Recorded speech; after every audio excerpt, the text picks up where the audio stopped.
This channel's content is strictly for educational and informational purpose and does not endorse or promote any form of violence, harm, illegal activities, self-injuries and communal disharmony. বাংলাদেশে ভারত বিদ্বেষের বিষ চরমে আর এবার কলকাতা দখলের ডাক দেওয়া হলো। 4 দিনের মধ্যে কলকাতা দখল করে নেওয়া হবে। ভারত তো দূরের কথা, আমেরিকাও তাদের সামনে টিকবে না। ভারত বিরোধী মিছিল থেকে আজব এই দাবি বাংলাদেশের প্রাক্তন সেনাকর্তার। কি দাবি করছেন বাংলাদেশের প্রাক্তন সেনাকর্তা, শুনুন। চার দিনের মধ্যে আমরা কলকাতা দখল করে নেব।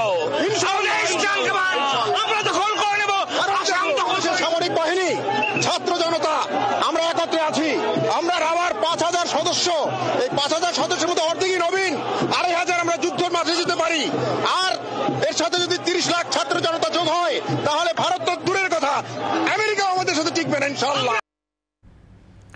বাংলাদেশের প্রাক্তন সেনাকর্তা তিনি বলছেন যে 4 দিনের মধ্যে কলকাতা দখল করে নেবেন। তার এই আজব দাবি ব্রিগেডিয়ার প্রবীর সান্যাল কি প্রতিক্রিয়া দিয়েছেন, শুনুন।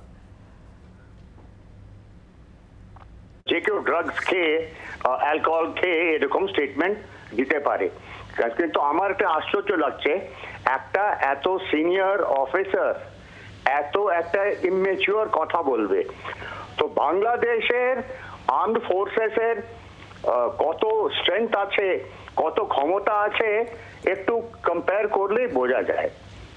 এখন বাংলাদেশের একটা টেম্পারমেন্টাল গভর্নমেন্টে এসছে, ওরা হয়তো একটা ফরেন কান্ট্রির এর পেরোলে ওরা এই ঘটনাটা ঘটিয়েছে, শেখ হাসিনাকে তাড়িয়েছে।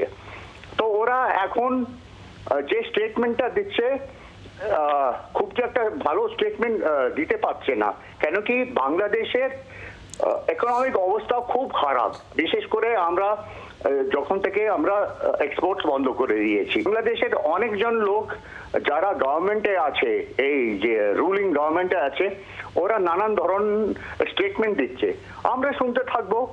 ইন্ডিয়ার যে সামরিক স্ট্রেংথ আছে, it is on top 5 countries. বাংলাদেশের নম্বর হয়তো 37 না 40 স্ট্রেংথে আছে। এখন বাংলাদেশের একজন প্রাক্তন চিফ এরকম একটা স্টেটমেন্ট দিয়েছে, আমরাও শুনছি, কিন্তু আমরা কি করতে পারি এটা বাংলাদেশ ভালো করে বোঝে আর জানে। So let us see what is the next type of statement ওরা দেয়। আমাদের সঙ্গে এই মুহূর্তে টেলিফোন লাইনে রয়েছেন কর্নেল সৌমিত্র রায়। কর্নেল রায়, বাংলাদেশের প্রাক্তন সেনাকর্তা তিনি একটি আজব দাবি করছেন। তিনি দাবি করছেন যে কলকাতা দখল করে নেওয়া হবে 4 দিনের মধ্যে, এবং সেখানে ভারত তো দূরের কথা, আমেরিকাও নাকি তাদের সামনে টিকতে পারবে না। ভারত বিরোধী মিছিল ছিল এবং সেখানেই এই আজব দাবি করছেন বাংলাদেশের প্রাক্তন সেনাকর্তা, কি বলবেন? প্রথম কথা হচ্ছে, এরা বাংলাদেশের প্রাক্তন সেনাকর্তা না এরা চাঁদ থেকে এসছে, একটা হাসির পাত্র। প্রথম কথা আমি জানতে চাই যে এই যারা বাংলাদেশের সোকল ভেটারেন, তারা কোথাকার ভেটারেন? তারা কি আগে পাকিস্তান সেনার অফিসার ছিল বা জওয়ান ছিল বা জেসিএ ছিল, যারা 71-এর যুদ্ধের আগে বাংলাদেশে ডিফেক্ট করে এসছে? না, এরা বাংলাদেশ সেনাবাহিনী 1972-73-এর পর গঠন হয়েছিল, তখনকার এরা ভেটারেন।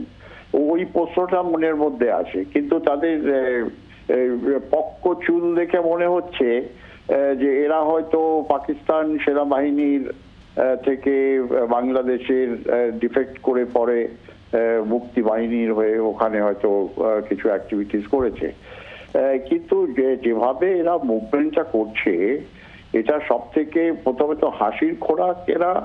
আর শুধু তাই না, এরা একটা বাংলাদেশের মধ্যে একটা যুদ্ধের হিস্ট্রিয়া, যে আমরা ভারতবর্ষের সঙ্গে যুদ্ধ করতে চাই, আর ওই একটা যুদ্ধের হিস্ট্রিয়া ওখানে ক্রিয়েট করছে, আর ভারতবর্ষকে প্রভোগ করছে যে হ্যাঁ তোমরাও এরকম একটা কিছু করো, যার ফলে এটা একটা অত্যন্ত কমপ্লেক্স কাইন্ড অফ সিচুয়েশন।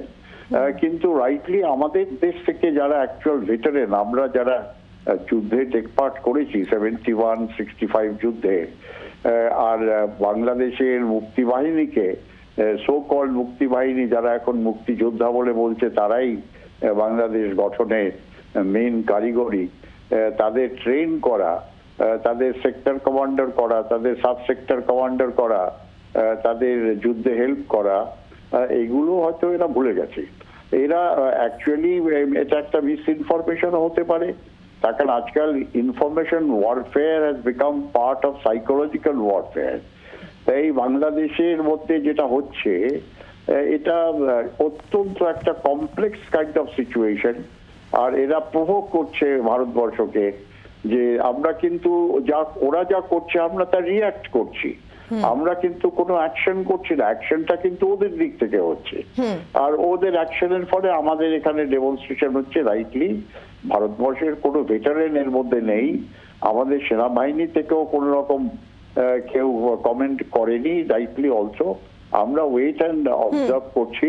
হ্যাঁ, ওরা আসুক, ওরা দেখি কিরম ভাবে কলকাতায় 4 দিনে আসে, তার আগে আমাদের ওদের ভেতরে ঢুকতে হবে না। যদি এরকম কিছু গড়বড় করে ও 1.5 মিনিটের মধ্যে 200 মিসাইল ঢাকাতে পড়বে, এরা জানে না। আমাদের সেনাবাহিনীকে বাংলাদেশে ঢুকতেই হবে না, এই ব্যাপারটা তো ওরা বুঝতে পারছে না। আর তার কারণ আজকাল আর গ্রাউন্ড যুদ্ধ হবে না, আমরা 1.5 মিনিটের মধ্যে 200 মিসাইল ফেলতে পারি বাংলাদেশের মধ্যে। তাই এরা এগুলো জানে, জেনে শুনে এরা এরকম একটা হাস্যকর ব্যাপার পরিস্থিতি করছে পাবলিককে, জনসাধারণকে ভড়কাবার জন্য। তাই এটা দুটো গভর্নমেন্টের মধ্যে আমি দেখছি কোন রকম প্রবলেম বা কোন রকম এই ধরনের তর্কাতর্কি হচ্ছে না। বেসিক্যালি এটা চলে যাচ্ছে পিপল টু পিপল। বাংলাদেশে যারা এগুলো করছে একদমই, এবং ভারত বিদ্বেষের বিষ বাংলাদেশে আমরা দেখছি যে ক্রমশই বেড়েই চলেছে। ধন্যবাদ ডক্টর কর্নেল রায় আপনাকে। বাংলার আওয়াজ, বাঙালির আবেগ, জি 24 ঘন্টা।